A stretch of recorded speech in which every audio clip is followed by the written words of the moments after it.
yung mga education and training na mga budget sa Armed Forces of the Philippines, sa Philippine National Police at other agencies na concerning education and training ay dinagdag nila doon para lalabas na mas malaki yung education sector. Hindi na yung mga training and education ng Department of National Defense ay kinarga na doon para mas lumaki. So parang na lang yun, parang diskarte para lalabas na mas malaki kuno, pero in actuality ay hindi naman talaga.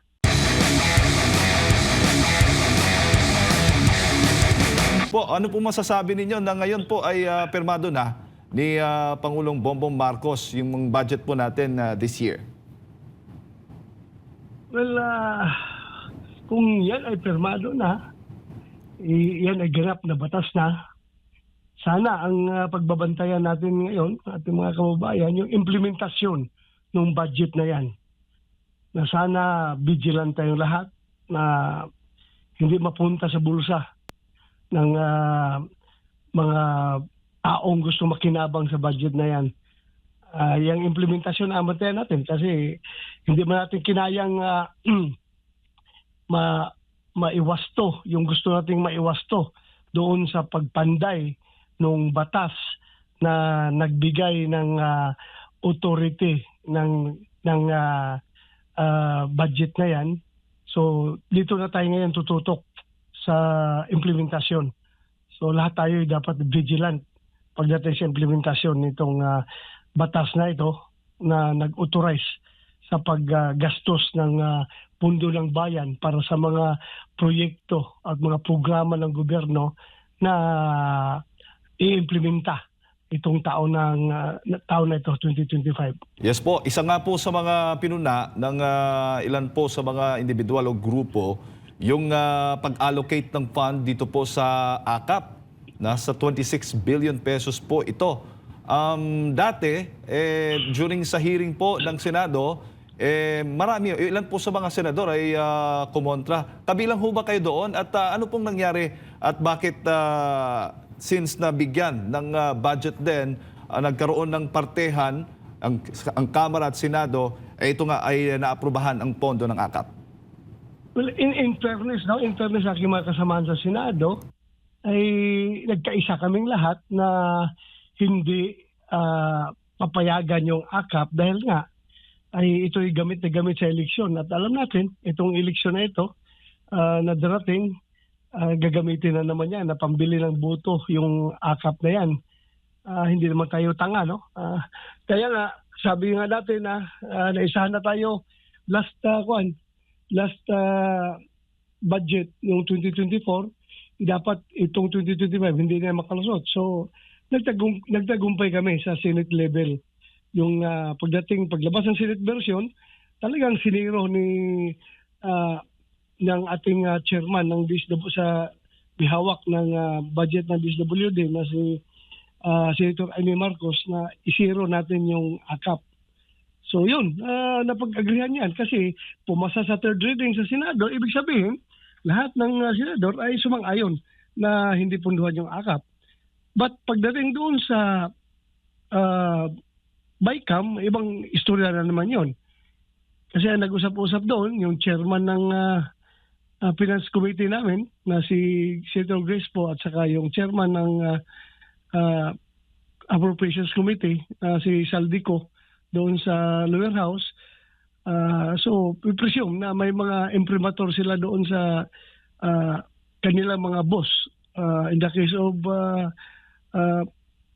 Grace po, yung Senate President namin na si Senator Jesus Escudero at saka si Congressman Martin Romualdez doon sa House. So, may mga imprimatur yun kung paano nila ipafinalize yung pag-usapan sa BICAM. Kaya nga, hindi ako pumirma dahil hindi ko nagustuhan yung laman ng BICAM report at hindi ko talaga nabasa. Alam ko, may pagdududa ko na meron talaga itong mga ipapalusot, pero hindi man tayo binigyan ng tsansa na basahin yung laman ng BICAM report, kaya labag sa kalooban ko na pumirma. Kaya hindi ako pumirma. ah, ah, bahala na kung whatever happens, no? Hindi lang ako pwedeng mapapirma dyan sa report na yun. But then again, we are only uh, boys in the wilderness. Marami pa rin ang karamihan pa rin ang masusunod. So talagang pumasa ito sa ratification. Pag galing sa BICAM, binalik yung budget na yan sa Senado at saka sa House for ratification bago ipasa doon sa Malacanang for the final signing of the President. Pero yun, sa pagbotohan wala na, hindi na ako bumoto dahil hindi ako bumoto sa BICAM report. Bakit ba ako bumoto sa ratification? So yun, nakalusot pa rin. So ngayon, na nakalusot na yan, lahat ng ating hinanakit, lahat ng ating lahat ng ating mga pagpuna ay water under the bridge dahil napirmahan na ng Pangulo.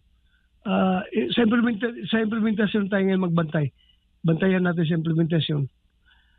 Alam natin na marami questionable doon. Sabi nila, ibinalik nila yung binalik daw yun dahil sa mandato ng konstitusyon na ang education sector ang mas malaki. So ginawa lang diskarte, no? May binito sila na kukunti, tapos merong nilipat-lipat doon din yung ibang mga laman para lalabas na mas malaki education sector. Pero yun nga, lumalabas naman na traditionally hindi yan laman dapat sa bahay ng budget ng education sector. Dahil very clear ng education sector ay composed lang ng DepEd, CHED at ng yung TESDA. Yun lang mga laman ng education at saka yung mga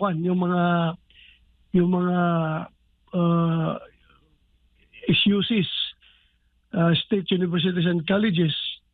Yun lang ang laman. Traditionally, yun talaga ang laman. Yan ang education sector. Pero ngayon, yung mga education and training na mga budget sa Armed Forces of the Philippines, sa Philippine National Police at other agencies na concerning education and training ay dinagdag nila doon para lalabas na mas malaki yung education sector. Hindi na yung mga training and education ng Department of National Defense ay kinarga na doon para mas lumaki.